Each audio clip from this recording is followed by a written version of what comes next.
how to connect MetaMask to Coinbase. So first things first is you have to pull up your browser and we need to download those two extensions. To be able to do that, go to your search bar, type in Chrome Webster, then click on the first link.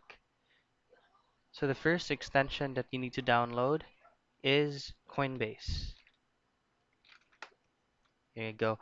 So you have to download this extension, and then once that download is successful, it will automatically show right here.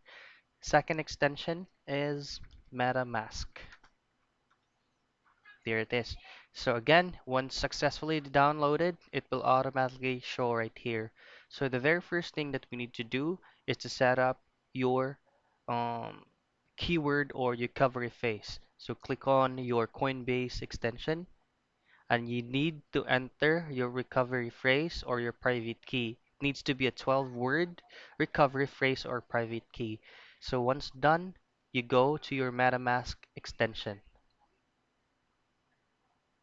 Now after that, you click on your account and then click add account or hardware wallet. Go to import account and you'll just have to enter your recovery phrase from your Coinbase. You have to enter it here. So that's how you connect your MetaMask to Coinbase.